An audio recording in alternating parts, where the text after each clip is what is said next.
Les titres de l'actualité, une nouvelle bombe désamorcée en plein Paris, elle devait exploser hier en même temps que celle du boulevard Richard Lenoir.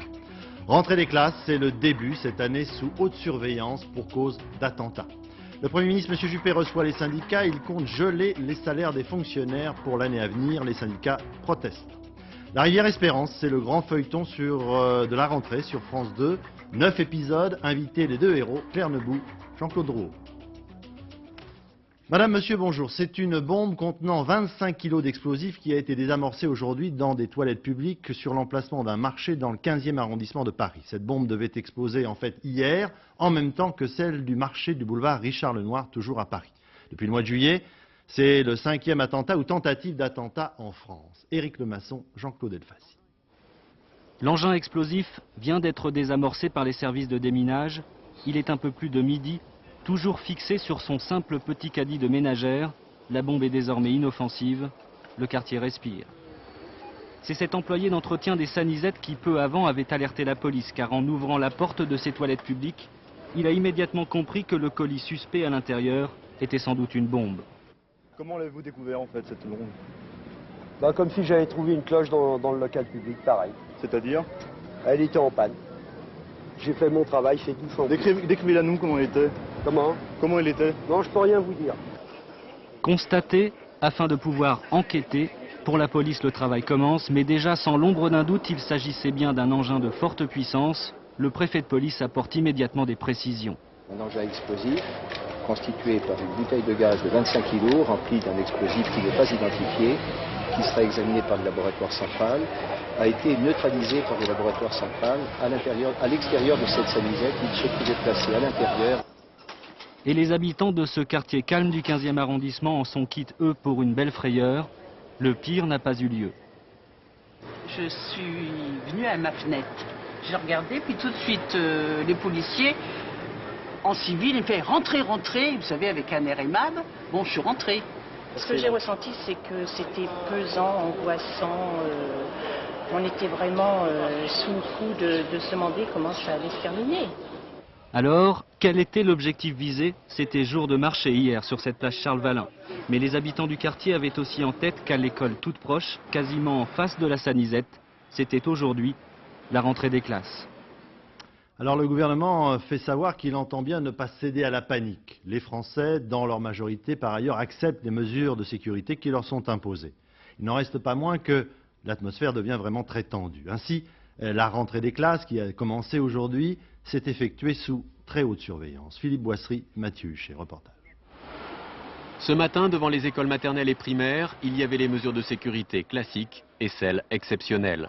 Pour cause de terrorisme, les entrées sont filtrées.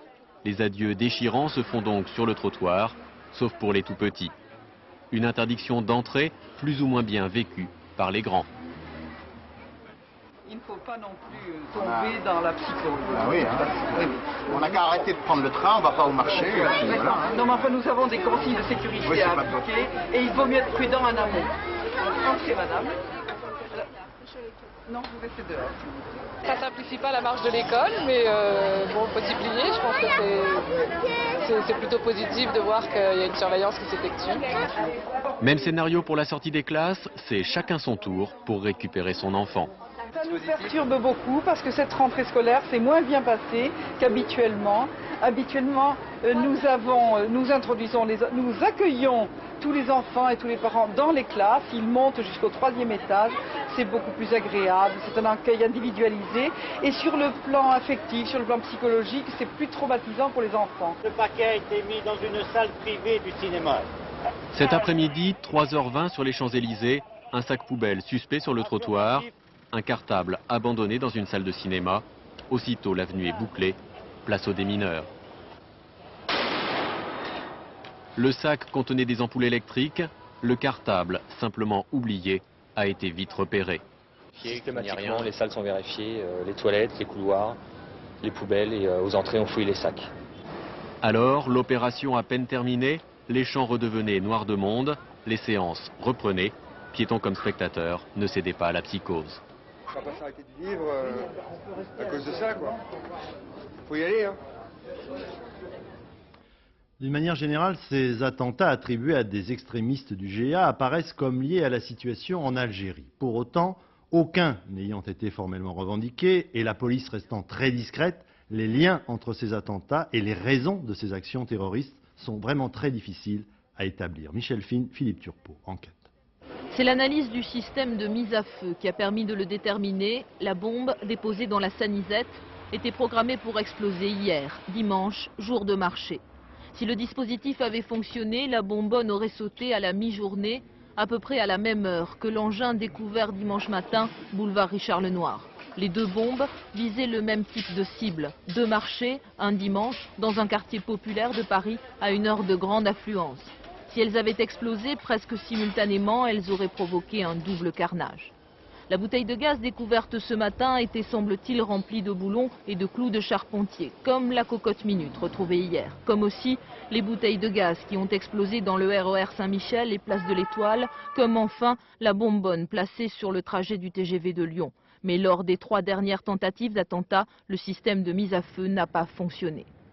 Le fondamental du terrorisme, c'est que c'est une activité où les gens sont sous pression. À l'heure actuelle, les gens qui posent ces bombes ont naturellement toutes les polices de France et de Navarre derrière eux, et donc ça ne donne pas le temps de fignoler exactement tout ce qu'on voudrait faire. Ils ont un objectif à accomplir. L'objectif consiste à semer la panique dans une grande ville comme Paris, et donc ils font tout ce qu'ils peuvent pour ça. Les 5 attentats sont-ils l'œuvre d'une même filière ou de groupes terroristes distincts? C'est la question centrale de l'enquête. C'est ce que les policiers cherchaient à vérifier en lançant jeudi à Lyon un coup de filet dans les milieux islamistes. Parmi les 15 personnes interpellées, 4 ont été mises en examen aujourd'hui pour association de malfaiteurs en relation avec une entreprise terroriste. L'une d'elles a reconnu qu'elle avait l'intention de préparer un attentat. Parmi les pistes possibles, ces actions terroristes pourraient être également en rapport avec l'ouverture à Bruxelles aujourd'hui du procès de 13 islamistes du GIA, pour lequel il a été établi que la police française a aidé à leur arrestation. L'un des accusés, Ahmed Zaoui, pourrait être considéré comme le responsable en Europe du GIA. Marianne Mas, Dominique Verdeillan, reportage à Bruxelles. Officiellement, la Belgique ne fait l'objet d'aucune menace terroriste. Pourtant, à Bruxelles, les alertes à la bombe se succèdent, toutes fausses. Aux abords du palais de justice, 150 gendarmes équipés de gilets pare-balles surveillent l'entrée du bâtiment. 5000 personnes y pénètrent chaque jour. Comme pour mieux montrer sa détermination contre le terrorisme, le tribunal siège dans la salle du Conseil de guerre, dans les sous-sols du palais. 12 hommes jugés pour association de malfaiteurs, parmi lesquels Ahmed Zaoui, considéré comme un des chefs du GIA, arrêté à Bruxelles sur renseignement des services secrets français. Zaoui se revendique membre du FIS, mais nie son appartenance au GIA. « Je suis un religieux, dit-il, je ne peux pas créditer la thèse du terrorisme, contrairement à d'autres prévenus pour qui le GIA est la seule réponse à la dictature. » C'est un homme qui n'a rien à se reprocher, c'est un philosophe, c'est un professeur de religion, c'est un homme convaincu que son pays mérite la liberté. Ce procès devra répondre à 2 questions. D'abord, la Belgique était-elle une base d'appui ou une base de repli pour les terroristes? Enfin, le coup de filet de mars 95 a-t-il décapité le réseau ou l'a-t-il simplement affaibli? 2 réponses qui intéressent autant la justice belge que la France. Dans le même temps, la violence se redouble en Algérie à la veille des élections présidentielles que les groupes extrémistes, je vous le rappelle, entendent bien empêcher. Pour la seule journée d'aujourd'hui, un attentat à la voiture piégée à Alger, une journaliste assassinée. Hier, c'était 2 religieuses qui avaient été abattues. Elle vivait en Algérie depuis plus de 30 ans et enseignait la couture dans cette école du quartier Bellecour à Alger. Membre de la congrégation Notre-Dame des Apôtres, sœur Denise Leclerc, 65 ans, que l'on voit ici sur des images d'archives, et sœur Jane Littlejohn, 62 ans, ont donc été assassinées hier dimanche en revenant de leur prière. Leur meurtre porte à 93 le nombre d'étrangers assassinés depuis 3 ans en Algérie. Des meurtres qui surviennent à un moment où les attentats se multiplient dans Alger. Cet après-midi, une voiture piégée a explosé devant la mairie de Birkedem, au sud d'Alger, faisant une dizaine de blessés. Hier, un camion bourré de 500 kg d'explosifs avait été trouvé et désamorcé à Boufarik, à 25 km de la capitale algéroise. Samedi dernier, 6 personnes avaient trouvé la mort dans un attentat au camion piégé qui visait une résidence de policiers. Jeudi, une attaque suicide à la voiture piégée tuait 9 personnes et en blessé 104 à Bab el Oued. Enfin, en 2 jours, 3 journalistes ont été assassinés dans Alger. Cette nouvelle vague de meurtres et d'attentats coïncide avec l'approche du premier tour des élections présidentielles prévu pour le 16 novembre. Dernier élément à propos des attentats et des enquêtes qui sont engagées, ainsi que du climat qui règne actuellement en France. Commentaire donc en fin d'après-midi du Premier ministre, M. Alain Juppé. On l'écoute.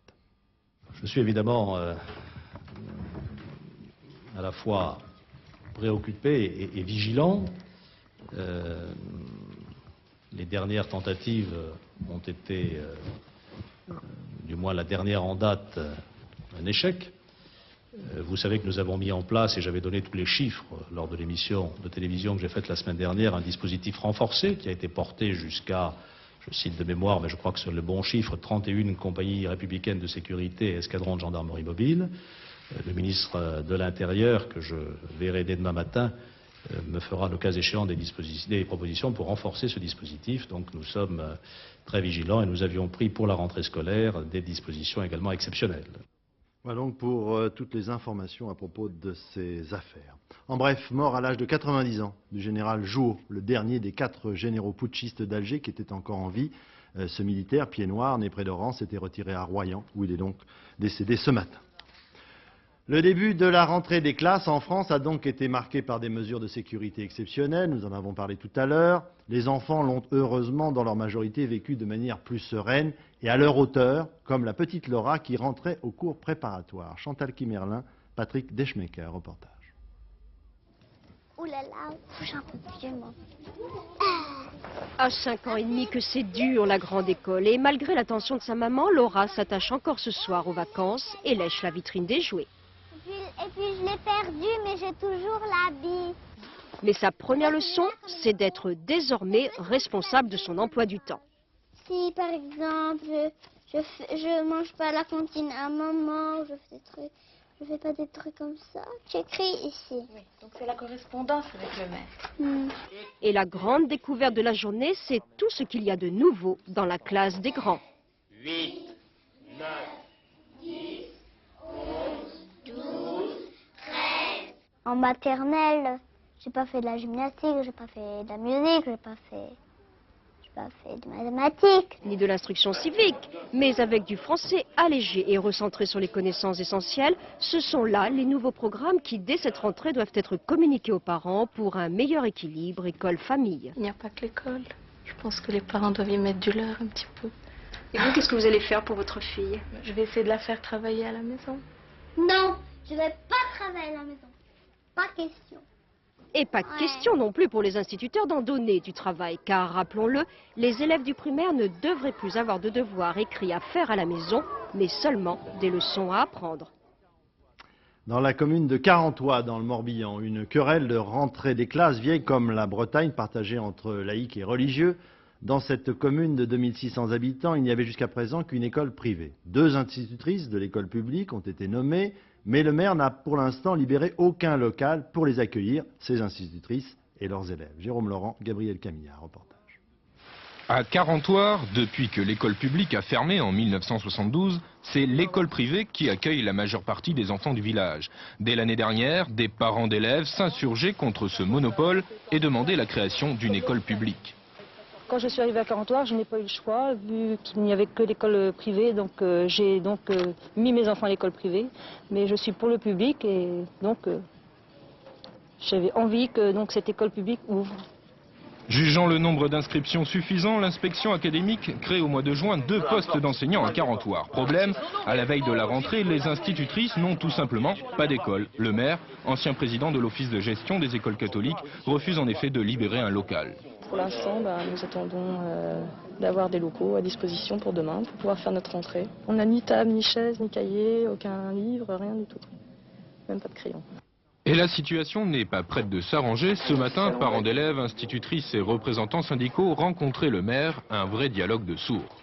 La loi d'orientation de 89, monsieur le maire qui dit que tout enfant de 3 ans doit pouvoir être accueilli dans une école publique, c'est la loi. Ne me demandez pas de faire instantanément des choses provisoires qui vont me coûter d'argent et qui vont m'empêcher de réaliser ce que je voudrais derrière, parce que je n'aurai plus le moyen financier. Depuis le mois de décembre, monsieur, j'ai eu des inscriptions, des annulations, rien de sérieux.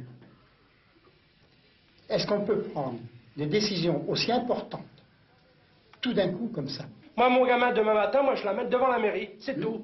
Et s'il n'y a personne, ben, je ferai un scandale. L'affaire est d'ores et déjà entre les mains de l'autorité préfectorale qui entend faire respecter la loi. Les institutrices, elles, c'est décidé, s'installeront demain matin avec les élèves dans la mairie en attendant qu'une solution soit trouvée.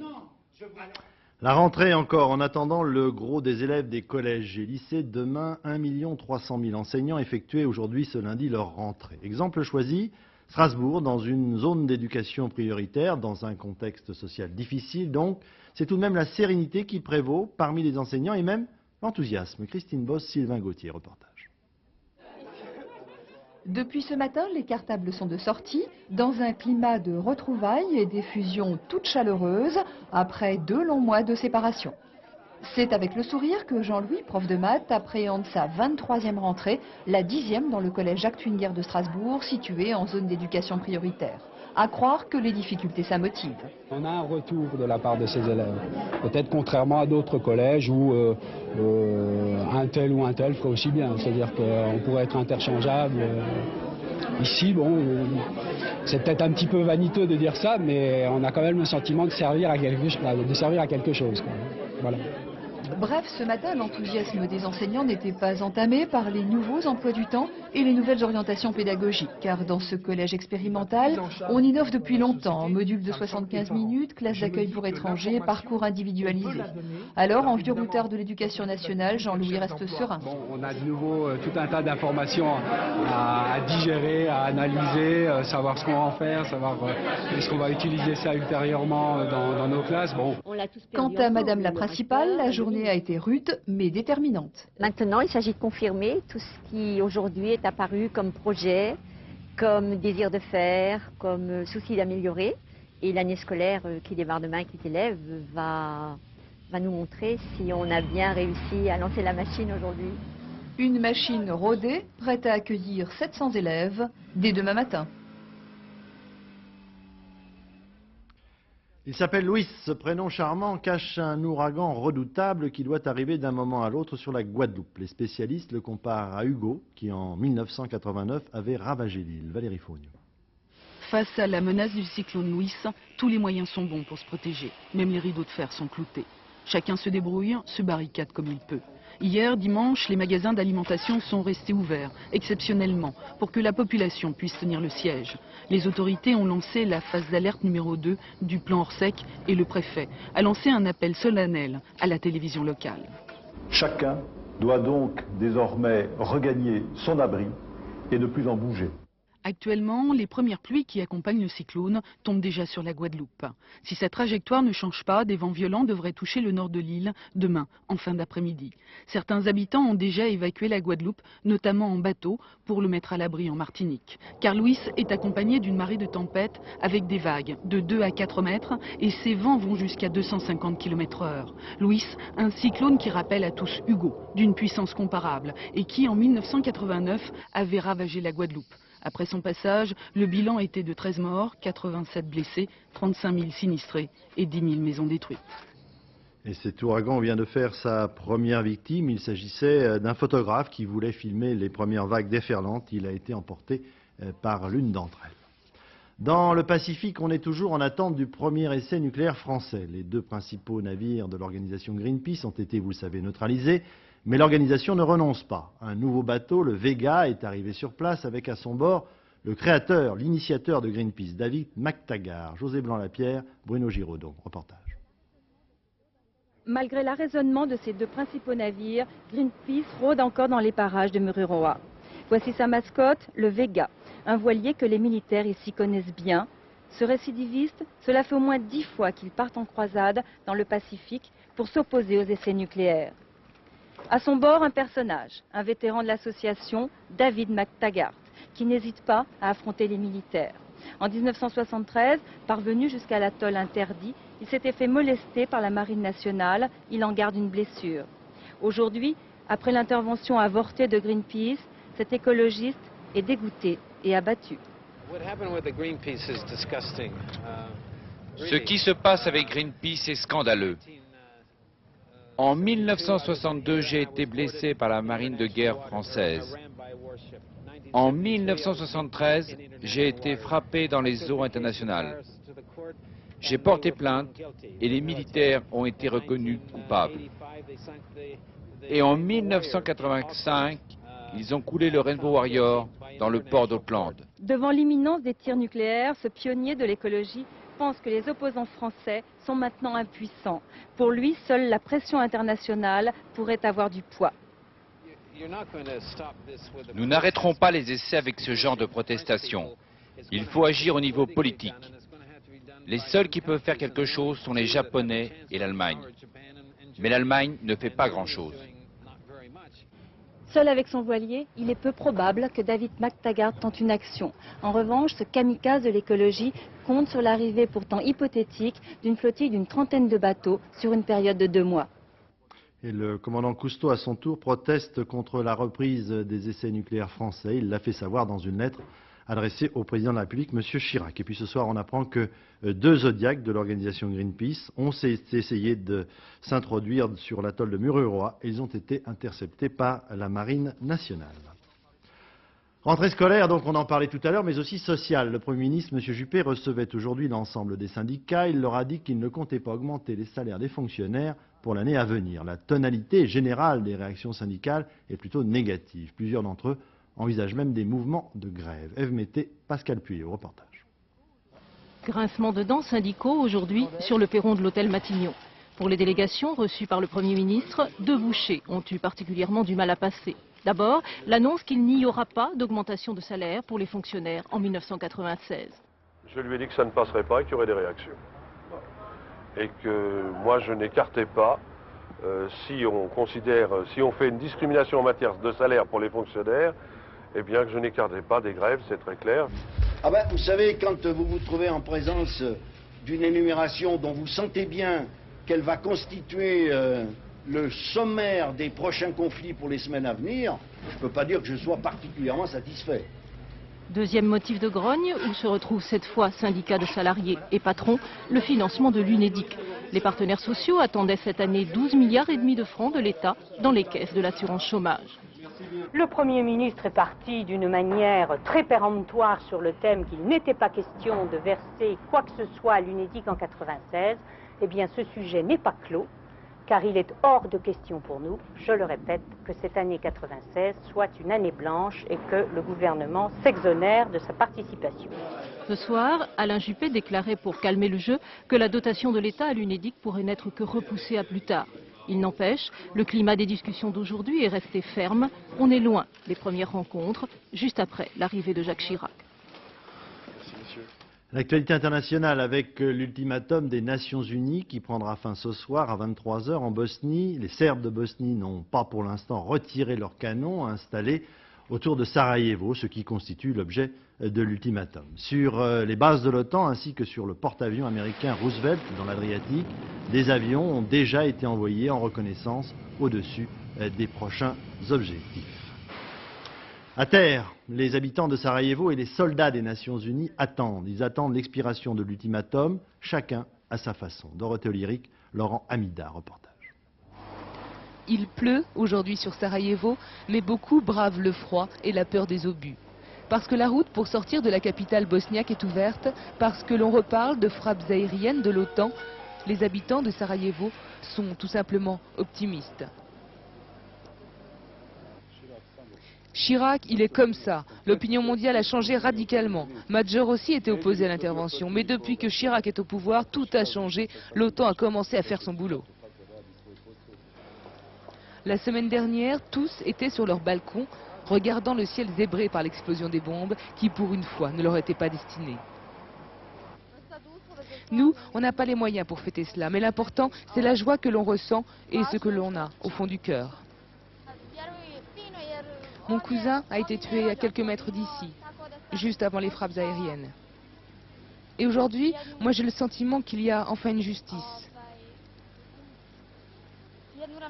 Ce que les Serbes ont fait se retourne contre eux, maintenant. Nous sommes à Skanderia, un ancien gymnase devenu caserne.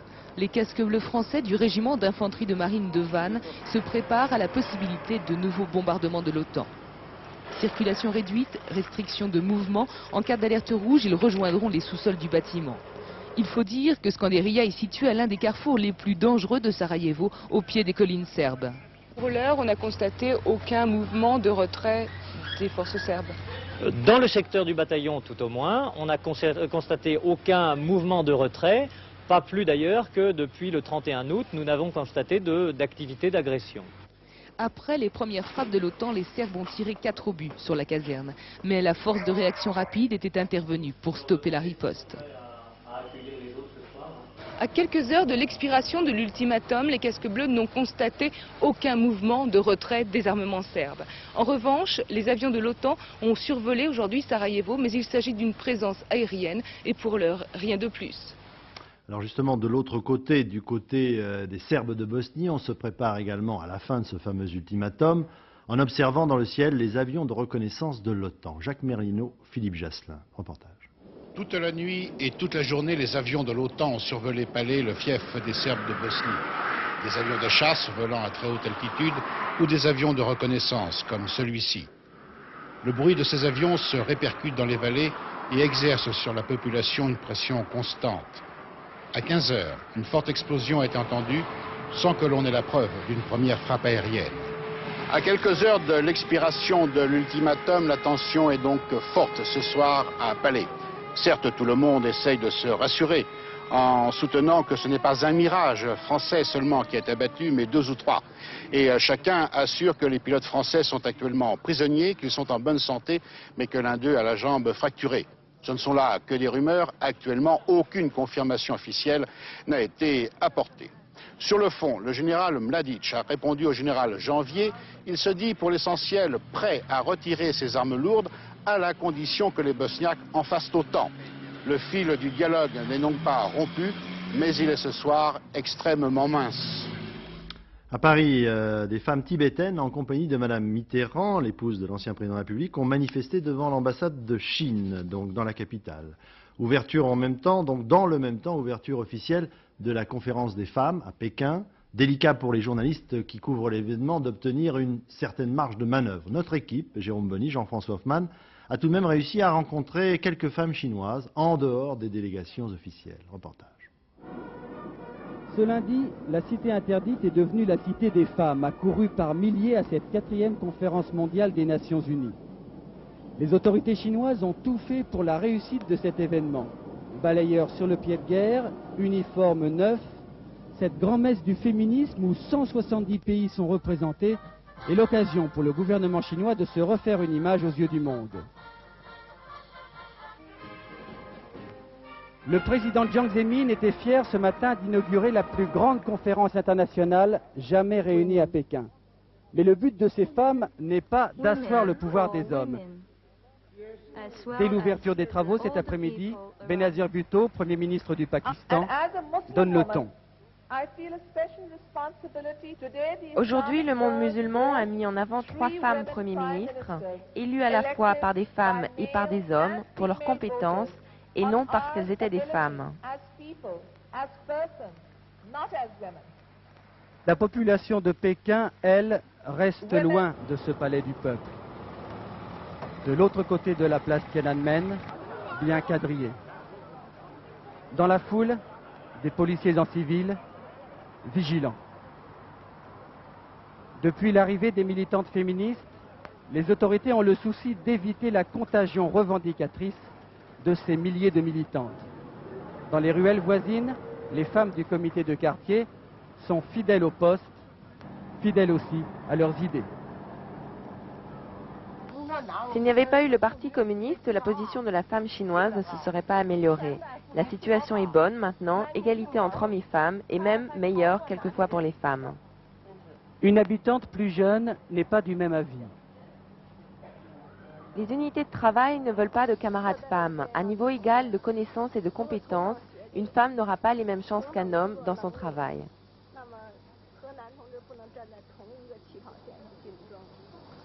Bien que les autorités chinoises aient tout fait pour essayer qu'il n'y ait pas trop de contact entre les femmes qui participent à cette conférence internationale et les populations locales, on dirait tout de même que l'effet de cette conférence, c'est que ici, dans les quartiers populaires, certaines langues commencent à se délier. Retour à des préoccupations plus prosaïques avec ce slogan « Manger du raisin ». En effet, la saison commence. Le plus fin et le plus célèbre raisin français, c'est le chasselas de Moissac, dans le Tarn-et-Garonne. Son histoire remonte à Charlemagne qui avait fait planter là-bas les premiers greffons sur les coteaux de cette petite bourgade du sud-ouest. Par rapport aux autres raisins, c'est sans doute son goût et la finesse de sa peau qui le distinguent. Reportage Elisabeth de Lyon, Olivier Combe. Des grains translucides qui laissent apparaître les pépins. Des grappes, parfois bronzées sur le dessus, toujours laiteuses à l'arrière. C'est ainsi qu'on reconnaît le véritable chasselas de Moissac. La fierté des agriculteurs de ces coteaux, au confluent du Tarn et de la Garonne, ici, on est chasselatier de père en fils. Le plus gros de notre connaissance vient toujours des anciens. Qu'est-ce qui vous a appris votre père, par exemple? Mon père m'a appris l'amour du travail bien fait. Ce raisin, on ne le vendange pas, on le cueille, le plus délicatement possible. Il ne faut surtout pas le rendre luisant, lui ôter cette couche mate qui se forme avec l'alternance des jours et des nuits. Depuis des années, les méthodes de culture restent les mêmes, seule concession au modernisme, les tracteurs pour transporter les cagettes. La mise en place à la fois du raisin, les pamprages, la mise en place des rameaux se fait comme avant la guerre. Donc, c'est resté un produit cousumain, c'est pour cela que c'est resté un produit de très grande qualité. À cette culture très familiale, les femmes apportent la touche finale. Elles éliminent impitoyablement les grains un peu abîmés. Seules partent les plus belles grappes. Depuis plus de 50 ans, Viviane manie le ciseau avec dextérité. À votre âge, normalement, vous devriez être à la retraite, hein. Et vous êtes encore là. Mais je suis, mais ça c'est quelque chose que j'aime faire et je le fais. Et ça demande beaucoup de patience aussi. Ah, de patience, beaucoup. Il faut être patient, autrement on se pique les doigts. Chaque grappe est emballée séparément. Ce raisin, on le respecte. Cette année, il s'annonce particulièrement savoureux. L'été a été sec et a favorisé une bonne assimilation du sucre par les fruits. La tradition et la France profonde encore avec la Rivière Espérance. C'est l'événement de la rentrée audiovisuelle sur France 2 à partir de ce soir. 9 épisodes tous les lundis, 7 mois de tournage, une véritable super production. Une histoire de famille, plusieurs générations de bateliers sur la Dordogne. Marie-Hélène Bonneau, Frédéric Bazy, reportage. La rivière Espérance raconte la vie des bateliers en 1830. Ils remontaient le fleuve en transportant du bois, le redescendaient avec du sel. Pour les habitants de la vallée, la Dordogne, c'est la vie, avec ses drames et ses bonheurs, ses passions et ses jalousies, ses ambitions et ses bassesses. Deux familles au centre de l'histoire, les Donadieu et les Lombards. Des personnages que l'on retrouvera au fil des épisodes, une centaine de rôles et 7 mois de tournage sous la direction de la réalisatrice José Dayan. Qu'est-ce qui, à votre avis, va fidéliser le téléspectateur? Moi, je crois les personnages d'abord, parce que les personnages, le caractère des personnages sont très beaux, les acteurs sont magnifiques, le lieu est très spectaculaire, donc je pense que ça va faire un tout, quoi. Suis-moi, Donadieu. On a causé, je crois.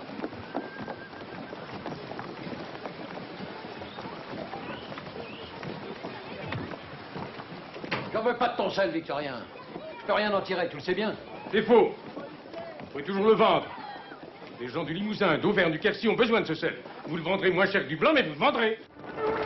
À l'origine de la rivière Espérance, un roman à dimension historique et géographique. L'œuvre de Christian Signol, un auteur originaire de la Dordogne, ému de voir son livre adapté pour la télévision.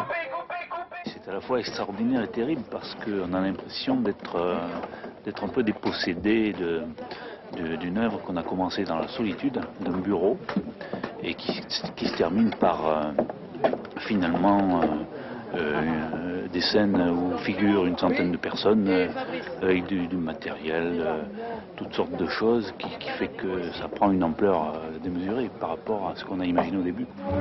9 épisodes pour partager la vie dure mais passionnante des gabariers périgourdins du 19e siècle.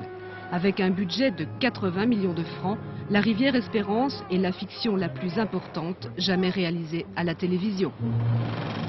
Avec nous, deux des principales vedettes de ce feuilleton, car ça n'est pas une série, c'est un feuilleton, Jean-Claude Drouot et Claire Nebout. D'abord Jean-Claude Drouot, ce métier de gabartier.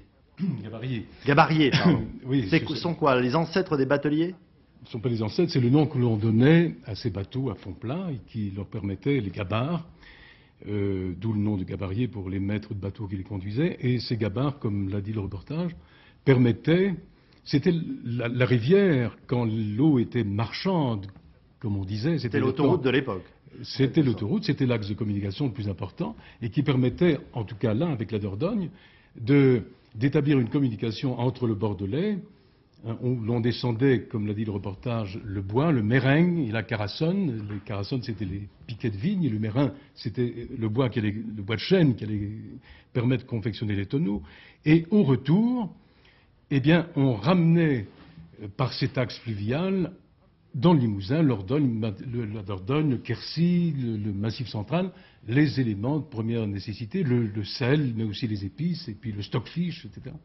Claire Nebout, on a parlé de superproduction à propos de la rivière Espérance, 7 mois de tournage, des costumes, des figurants, c'est vraiment une superproduction? Oui, c'est ce qui est intéressant, c'est que quand la télévision a autant d'ambition et aussi audacieuse, et c'est vrai que ce budget est important, et il a été très bien géré par rapport aux costumes, aux décors, à la distribution, c'est comme si on faisait un film pour le cinéma. Alors c'est une saga familiale, c'est aussi une histoire des traditions familiales françaises, c'est une histoire de famille en quelque sorte, et d'un métier. Oui, et c'est surtout aussi une passion entre deux femmes qui aiment le même homme. Et c'est formidable parce que ça s'étend sur 30 ans, et donc c'est toute cette passion qui est forte, qui est Jean-Claude Drault, alors cette tradition familiale, c'est ce qu'on recherche aujourd'hui. Les gens ont des familles éclatées, et là on retrouve la famille avec ses duretés, les rapports durs, mais en même temps la filiation très forte, oui, le père, le fils.